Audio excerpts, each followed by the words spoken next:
सबसे पहले हम बात करेंगे plan expenditure versus non plan expenditure of the budget के बारे में। प्लान एक्सपेंडिचर क्या होता है और नॉन प्लान एक्सपेंडिचर क्या होता है। देखो 2017 के बजट से पहले तक सरकार जो भी एक्सपेंडिचर किया करती थी उसको दो कैटेगरीज में डिवाइड करके देखा जाता था। एक को बुलाया जाता था plan expenditure of the budget और दूसरी कैटेगरी को बुलाया जाता था non plan expenditure of the budget. बहुत सिंपल, 2017 से पहले तक सरकार जो भी एक्सपेंडिचर करती थी, बजट में जो भी एक्सपेंडिचर होता था उसको दो कैटेगरीज में डिवाइड करके देखा जाता था। एक को बुलाया जाता था plan expenditure of the budget और दूसरी कैटेगरी को बुलाया जाता था non plan expenditure of the budget. और नाम से थोड़ा थोड़ा आपको समझ में आएगा। देखो 5 ईयर प्लान्स लाए जाते थे। प्लानिंग कमीशन जब एग्जिस्ट किया करता था तो प्लानिंग कमीशन 5 ईयर प्लान्स लेकर आता था और इन 5 ईयर प्लान्स में प्लानिंग कमीशन ये बताता था कि आगे कंट्री को किस तरीके से ग्रो करना है, आगे कंट्री में किस किस पॉलिसी को इंप्लीमेंट करना है। 5 ईयर प्लान्स की जो भी पॉलिसीज हैं उनको इंप्लीमेंट करने के लिए जो भी खर्चा आता था उसको बुलाया जाता था plan expenditure of the budget. 5 year plans की जो भी पॉलिसीज होती थी उनको इंप्लीमेंट करने के लिए जो भी खर्चा आता था उसको बुलाया जाता था plan expenditure of the budget.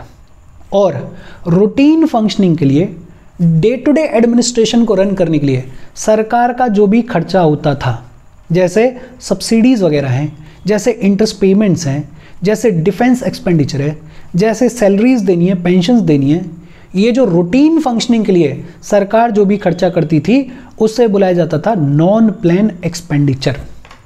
जो इंपॉर्टेंट चीज़ है वो क्या है कि 2017 के बजट से ये जो कैटेगराइजेशन है एक्सपेंडिचर का, इसको स्क्रैप कर दिया गया, इसको ख़त्म कर दिया गया। आज की डेट में सरकार जो भी एक्सपेंडिचर करती है उसको सिंपली या तो रेवेन्यू एक्सपेंडिचर बुलाया जाता है या कैपिटल एक्सपेंडिचर बुलाया जाता है। तो उतना ज़्यादा इंपॉर्टेंट नहीं है, बात पुरानी है, लेकिन हाँ फिर भी दिमाग में रखना कि एक टाइम ऐसा था जब जितना भी बजट में एक्सपेंडिचर किया जाता था उसको दो कैटेगरीज में डिवाइड करके देखा जाता था। एक होता था plan expenditure of the budget, basically 5 year plans के तहत जो भी पॉलिसीज होती थी उनको इंप्लीमेंट करने के लिए जो भी खर्चा किया जाता था उसको बुलाया जाता था plan expenditure of the budget. और दूसरी कैटेगरी थी non plan expenditure. Routine functioning के लिए सरकार जो भी खर्चा करती थी उसको बुलाया जाता था नॉन प्लान एक्सपेंडिचर। 2017 के बजट से इस कैटेगराइजेशन को स्क्रैप कर दिया गया, खत्म कर दिया गया। सिंपल सी बातचीत है। फिर बात आती है टाइप्स ऑफ बजट के बारे में। बजट को 3 तरीके से ही देखा जा सकता है।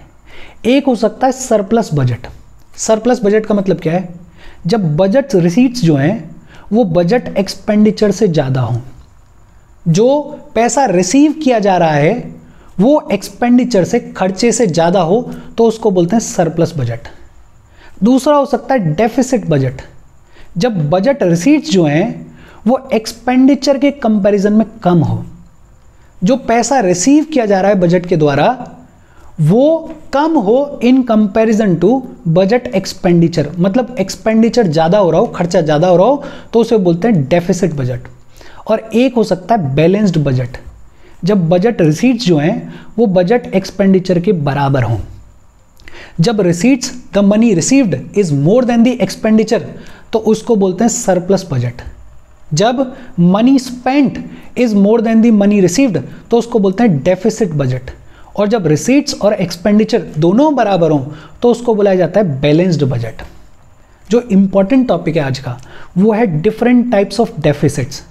कई टाइप की डेफिसिट्स होती हैं, आपने आमतौर पे सुनी होंगी। जैसे एक होती है बजट डेफिसिट, एक होती है रेवेन्यू डेफिसिट, एक होती है इफेक्टिव रेवेन्यू डेफिसिट, एक होती है फिस्कल डेफिसिट, एक होती है प्राइमरी डेफिसिट और एक होती है मोनेटाइज्ड डेफिसिट।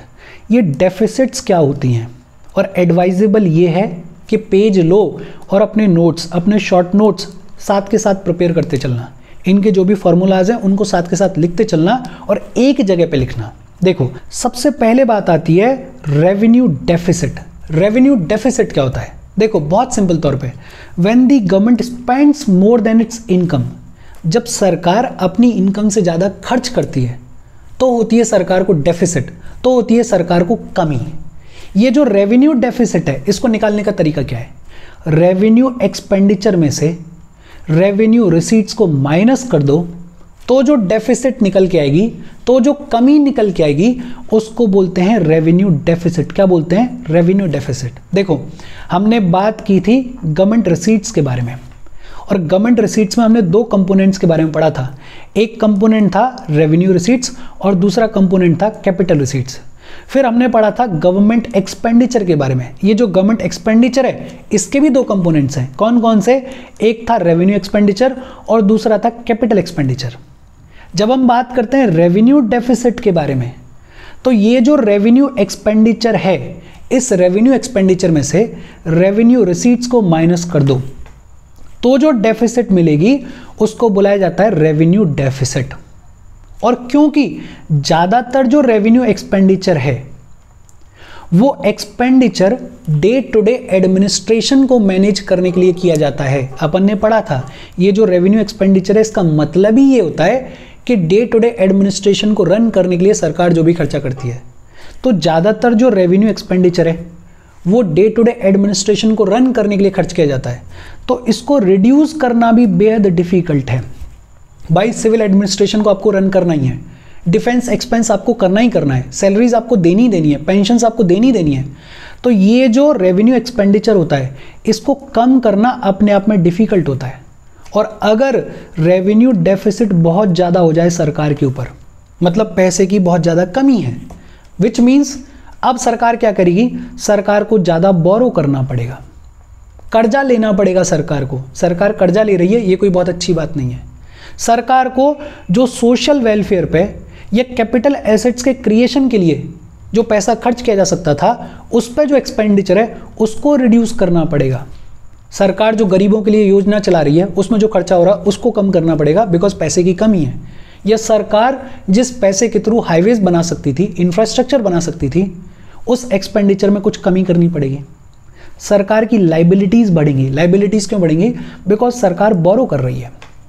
बहुत सिंपल, पन्ने पे लिखो कि रेवेन्यू डेफिसिट को निकालने का फॉर्मूला क्या है? रेवेन्यू एक्सपेंडिचर में से रेवेन्यू रिसीट्स को माइनस कर दो। फिर एक टर्म है effective revenue deficit. Effective revenue deficit को कैसे निकालते हैं? रेवेन्यू डेफिसिट में से grants for creation of capital assets को माइनस कर दो। देखो, रेवेन्यू डेफिसिट कैसे निकालते हैं? रेवेन्यू एक्सपेंडिचर में से आप रेवेन्यू रिसीट्स को माइनस कर दो तो आपको मिल जाता है रेवेन्यू डेफिसिट। अब ये जो रेवेन्यू डेफिसिट है, इसमें से उन ग्रांट्स को माइनस कर दो जो कि कैपिटल एसेट्स के क्रिएशन में यूज की गई हैं, तो जो मिलता है उसको बोलते हैं इफेक्टिव रेवेन्यू डेफिसिट। आइडिया क्या है? देखो, आइडिया बेसिक ये है कि सरकार ने तो पैसा दिया, मान लेते हैं किसी स्टेट गवर्नमेंट को दिया या मान लेते हैं किसी अथॉरिटी को दिया, लेकिन ये जो पैसा दिया ये सरकार ने दिया, मान लेते हैं मल्टीपर्पस प्रोजेक्ट बनाने के लिए। अब ये जो मल्टीपर्पस प्रोजेक्ट है, ये कैपिटल एसेट है, लॉन्गर रन में ये फायदा करेगा, ये प्रोडक्टिविटी को बढ़ाएगा, ये एफिशिएंसी को बढ़ाएगा, ये इकोनॉमी को आगे बढ़ाएगा। तो ऐसे जितने भी ग्रांट्स हैं जो कि दिए गए हैं कैपिटल एसेट्स के क्रिएशन के लिए, अगर उनको रेवेन्यू डेफिसिट में से माइनस कर दिया जाए तो अपने को मिलता है इफेक्टिव रेवेन्यू डेफिसिट। ये जो इफेक्टिव रेवेन्यू डेफिसिट का कॉन्सेप्ट है, इसको इंट्रोड्यूस किया गया 2012-13 के यूनियन बजट में। कब किया गया? 2012-13 के यूनियन बजट में। फिर एक डेफिसिट होती है बजट डेफिसिट। बजट डेफिसिट का मतलब क्या है? बजट डेफिसिट को निकालने के लिए बजट का जो एक्सपेंडिचर है उसमें से बजट के रिसीट्स को माइनस कर दो। बजट का एक्सपेंडिचर मतलब जो भी capital expenditure plus revenue expenditure है, उसमें से बजट रिसीट्स को माइनस कर दो, मतलब जो भी रेवेन्यू रिसीट्स और कैपिटल रिसीट्स हैं उसको माइनस कर दो। मतलब टोटल जो भी एक्सपेंडिचर है सरकार का, उसमें से सरकार के जो भी रिसीट्स हैं उनको माइनस कर दो तो अपने को मिल जाता है बजट डेफिसिट।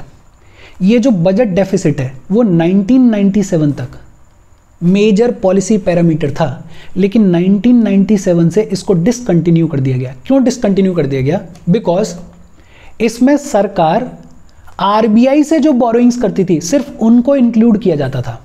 सरकार मार्केट से जो पैसा उठाती थी या सरकार किसी और बॉडी से, किसी और बैंक से जो पैसा उठाती थी, लोन पे लेती थी, बोरो करती थी, उसको इसमें इंक्लूड नहीं किया जाता था और ये अपने आप में प्रॉब्लमेटिक था। तो इसलिए 1997 से बजट डेफिसिट को अब मेजर पॉलिसी पैरामीटर के जैसे यूज नहीं किया जाता है। देखो, ये हो सकता है आपको डिफिकल्ट लग रहा हो, लेकिन ये डिफिकल्ट है नहीं। पेज लो, पेज पे लिखते जाओ। रेवेन्यू डेफिसिट कैसे निकालते हैं? रेवेन्यू एक्सपेंडिचर में से आप रेवेन्यू रिसीट्स को माइनस कर दो, आपको मिल जाता है revenue deficit. Effective revenue deficit कैसे निकालते हैं? ये जो आपने रेवेन्यू डेफिसिट निकाला है, इसमें से grants for the creation of capital assets जो दी गई हैं उसको माइनस कर दो। फिर हमने बात की बजट डेफिसिट के बारे में। जो बजट एक्सपेंडिचर है, मतलब जो टोटल कैपिटल एक्सपेंडिचर और रेवेन्यू एक्सपेंडिचर, वो जो टोटल है बजट एक्सपेंडिचर, उसमें से बजट रिसीट्स को माइनस कर दो तो आपको मिल जाता है बजट डेफिसिट। 1997 तक इसको मेजर पॉलिसी पैरामीटर के तौर पे कंसीडर किया जाता था, लेकिन 1997 से इसको डिसकंटिन्यू कर दिया गया, बिकॉज जब सरकार के बोरोइंग्स की बात आती थी तो इस बजट डेफिसिट में सिर्फ आरबीआई से लिए गए बोरोइंग्स को ही इंक्लूड किया जाता था। मार्केट वगैरह से सरकार जो भी बोरोइंग लेती थी उसको इंक्लूड नहीं किया जाता था। और सोचो, एक लंबा चौड़ा पैसा सरकार मार्केट से उठाती है, अदर बॉडीज से उठाती है, उसको आप इंक्लूड ही नहीं कर रहे हो, तो ये जो बजट डेफिसिट है ये ट्रू पिक्चर को प्रेजेंट नहीं करता था। फिस्कल डेफिसिट, जो कि आज की डेट में यूज किया जाता है, जो कि आज की डेट में इंपॉर्टेंट पॉलिसी पैरामीटर है। फिस्कल डेफिसिट को कैसे निकालते हैं? ये जो बजट डेफिसिट है, इस बजट डेफिसिट में मार्केट बोरोइंग्स और लाइबिलिटीज सरकार की जो भी हैं उनको और ऐड कर दो। यही तो प्रॉब्लम थी बजट डेफिसिट में, कि इस बजट डेफिसिट में सरकार आरबीआई से जो बोरोइंग्स लेती थी, जो लोन्स वगैरह लेती थी, उन्हीं को इंक्लूड किया जाता था, मार्केट बोरोइंग्स को इंक्लूड नहीं किया जाता था। अदर सरकार की जो भी लाइबिलिटीज होती थी उनको इंक्लूड नहीं किया जाता था। फिस्कल डेफिसिट में सिर्फ कितना किया जा रहा है कि ये जो बजट डेफिसिट है इसमें मार्केट बोरोइंग्स और लाइबिलिटीज को इंक्लूड और कर लिया गया है। मतलब अब पूरी पिक्चर मिलती है सरकार की फिस्कल परफॉर्मेंस की, और आज की डेट में ये वन ऑफ दी क्या, it is the most important policy parameter. फिर एक टर्म है प्राइमरी डेफिसिट। प्राइमरी डेफिसिट को कैसे निकालते हैं?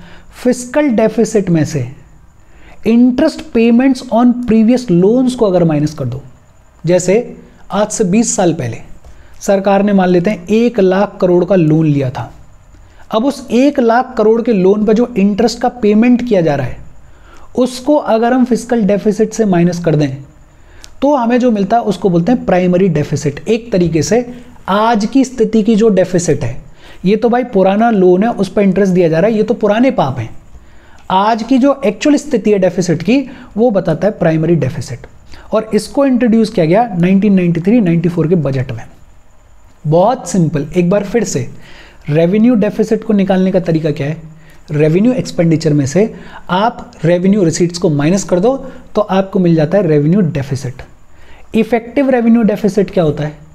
आप रेवेन्यू डेफिसिट में से माइनस कर दो उन ग्रांट्स को जो कि कैपिटल क्रिएशन के लिए दी गई हैं। बजट डेफिसिट क्या होता है? बजट एक्सपेंडिचर में से आप बजट रिसीट्स को माइनस कर दो तो आपको मिल जाएगा बजट डेफिसिट। ये जो बजट डेफिसिट है, इसका सबसे बड़ा प्रॉब्लम क्या था कि इसमें सरकार आरबीआई से जो बोरोइंग्स कर रही थी उसी को इंक्लूड किया जा रहा था, बाकी बोरोइंग्स को, बाकी लाइबिलिटीज को इंक्लूड नहीं किया जा रहा था। तो इसकी जगह पे आज की डेट में फिस्कल डेफिसिट को यूज किया जाता है। It is the most important policy parameter. Fiscal deficit को कैसे निकाला जाता है? बजट डेफिसिट में मार्केट बोरोइंग्स और सरकार की जो अदर लाइबिलिटीज हैं उनको ऐड कर दो तो अपने को मिल जाता है फिस्कल डेफिसिट। प्राइमरी डेफिसिट क्या होता है? ये जो फिस्कल डेफिसिट है, इसमें से प्रीवियस लोन्स के ऊपर, जो पहले लोन्स लिए गए हैं, उनके ऊपर जो इंटरेस्ट पेमेंट करना है उसको निकाल दो तो अपने को मिल जाता है प्राइमरी डेफिसिट। फिर एक डेफिसिट और है, monetised deficit. Borrowings by the central government from RBI through printing fresh currency. सरकार को पैसे की जरूरत है और सरकार आरबीआई को बोले कि फ्रेश करेंसी को प्रिंट करो। ये जो फ्रेश करेंसी को प्रिंट करके सरकार बोरो करती है, इसको बोलते हैं मोनेटाइज्ड डेफिसिट। अच्छा, फ्रेश करेंसी अगर प्रिंट की जाएगी तो मनी सप्लाई इंक्रीज होगी, और अगर मनी सप्लाई इंक्रीज होगी तो इन्फ्लेशन देखने को मिलेगा या नहीं देखने को मिलेगा? बट ऑब्वियसली बात है, इन्फ्लेशन देखने को मिलेगा।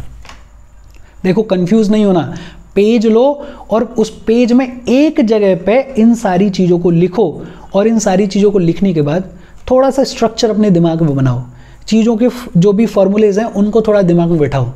अगर दिमाग में बिठाओगे तो ये चीज़ें आगे तक काम आएंगी, बेहद ईजी हैं। अच्छा, थोड़ा डिटेल्स देख लेते हैं, थोड़ा डेटा देख लेते हैं। फिस्कल डेफिसिट कितनी थी, रेवेन्यू डेफिसिट कितनी थी, इफेक्टिव रेवेन्यू डेफिसिट कितनी थी, या प्राइमरी डेफिसिट कितनी थी। फाइनेंशियल ईयर 2021-22 की अगर बात करें तो फिस्कल डेफिसिट थी 6.9%, रेवेन्यू डेफिसिट थी 4.7%, इफेक्टिव रेवेन्यू डेफिसिट थी 3.7%, प्राइमरी डेफिसिट थी 3.3%। 2022-23 की अगर बात करें तो फिस्कल डेफिसिट 6.4% हो गई, रेवेन्यू डेफिसिट 3.8% हो गई, इफेक्टिव रेवेन्यू डेफिसिट 2.6% हो गई, प्राइमरी डेफिसिट 2.8% हो गई।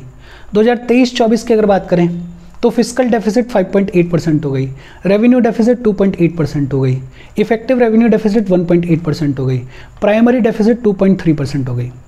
अब ये जो परसेंट है ये परसेंट ऑफ जीडीपी है, 6.9% ऑफ जीडीपी या 6.4% ऑफ जीडीपी।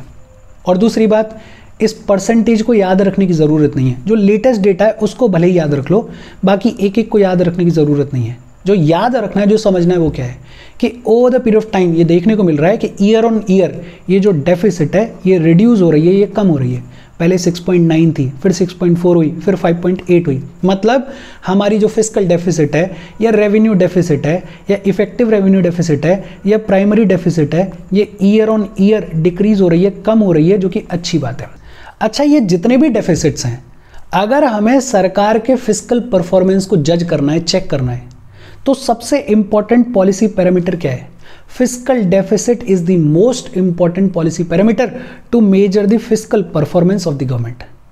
अगर सरकार का फिस्कल डेफिसिट बहुत ज़्यादा है तो उसके इम्प्लीकेशंस क्या होंगे, उसका इफेक्ट क्या होगा? फिस्कल डेफिसिट बहुत ज़्यादा है मतलब सरकार के पास में पैसे की कमी है, तंगी है। फिस्कल डेफिसिट अगर ज़्यादा होगा तो सरकार को बोरोइंग्स ज़्यादा करनी पड़ेंगी, सेंट्रल गवर्नमेंट ज़्यादा लोन्स लेगा, सेंट्रल गवर्नमेंट मार्केट से ज़्यादा पैसा उठाएगा। और इन जनरल अगर सरकार ज़्यादा बोरोइंग्स कर रही है तो वो इकोनॉमी के लिए अच्छी बात नहीं है। दूसरा, जब सरकार पैसे को बोरो करेगी तो सरकार अपने पास तो रखेगी नहीं, सरकार खर्चा करेगी।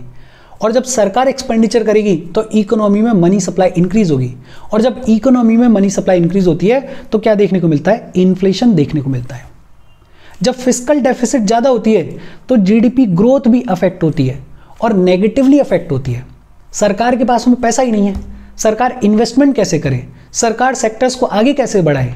सरकार के पास में पैसा ही नहीं होगा तो जीडीपी ग्रोथ को कैसे एंश्योर किया जाएगा? क्राउडिंग आउट इफेक्ट देखने को मिलता है। क्राउडिंग आउट इफेक्ट का मतलब क्या है? जब सरकार बहुत ज़्यादा बोरोइंग करती है, आरबीआई से पैसा उठा लिया, मार्केट से पैसा उठा लिया, अदर बैंक से पैसा उठा लिया, जब सरकार बहुत ज़्यादा बोरोइंग्स करती है तो प्राइवेट सेक्टर के लिए जो अवेलेबिलिटी ऑफ फंड्स है वो रिड्यूस हो जाती है, वो कम हो जाती है। सरकार के ज़्यादा बोरोइंग करने की वजह से प्राइवेट सेक्टर के लिए जो अवेलेबिलिटी ऑफ फंड्स में कमी आई, इसी को बोलते हैं क्राउडिंग आउट इफेक्ट। देखो सिंपल तौर पे मान लेते हैं कि पूरी इकोनॉमी में 2000 करोड़ रुपए हैं। इस 2000 करोड़ में से मान लेते हैं 1500 करोड़ सरकार ने उधार ले लिए, बचे कितने? सिर्फ 500 करोड़। मतलब प्राइवेट सेक्टर के लिए जो अवेलेबल फंड्स हैं वो कितने? सिर्फ 500 करोड़ है। अगर सरकार ने मान लेते हैं 100 करोड़ रुपए लिए होते तो प्राइवेट सेक्टर के लिए कितना फंड अवेलेबल होता? 1900 करोड़। वो सिचुएशन जब सरकार बहुत ज़्यादा बोरो करती है तो प्राइवेट सेक्टर के लिए फंड्स की जो अवेलेबिलिटी है वो रिड्यूस हो जाती है, वो कम हो जाती है। इसको बोलते हैं crowding out effect.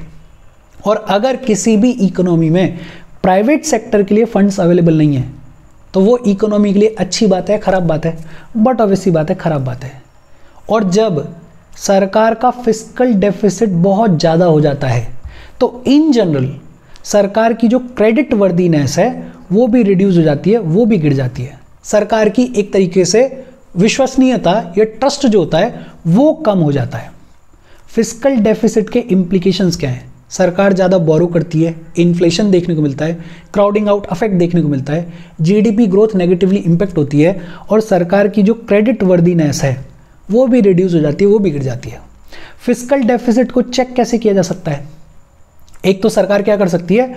Public expenditure जो है उसको रिड्यूस कर सकती है। जैसे बहुत सारी जो सब्सिडीज दी जा रही हैं, उन सब्सिडीज को जहां ज़रूरी हो वहां पे कम कर सकती है, पैसे को बचाए। या जो भी अवॉइडेबल एक्सपेंडिचर है उसको कर्टेल करे, उसको अवॉइड करे। मतलब एक तरीके से सरकार किसी भी तरीके से पैसे को बचाए, उसका एक तरीका क्या है, पब्लिक एक्सपेंडिचर को रिड्यूस करके। या फिर दूसरा तरीका क्या हो सकता है कि सरकार अपना रेवेन्यू इंक्रीज कर ले, टैक्स बेस को इंक्रीज कर ले, ज़्यादा से ज़्यादा लोगों को टैक्स के दायरे में लेकर आए। ये जो लोग टैक्स इवेजन वगैरह करते हैं उसको चेक में रखें, लोग टैक्स को इवेड ना कर पाएँ, जितना देना है उतना दें। या फिर लॉन्ग टर्म एफिशिएंसी वाले इंफ्रास्ट्रक्चर्स को क्रिएट करें ताकि आगे जाके वो जो इंफ्रास्ट्रक्चर है वो इकोनॉमिक ग्रोथ में हेल्प करें, मदद करें। फिस्कल डेफिसिट को चेक में रखने के प्राइमरीली दो तरीके हैं, या तो पब्लिक एक्सपेंडिचर को कम कर दो, ये कोई बहुत अच्छा तरीका नहीं है। हाँ, इसमें कुछ हिस्से अच्छे हो सकते हैं, जैसे जो अवॉइडेबल एक्सपेंडिचर है उसको आप कर्टेल कर सकते हो, जैसे जो फालतू की सब्सिडीज हैं उसको आप कम कर सकते हो, लेकिन सारे खर्चे को आप कम नहीं कर सकते हो।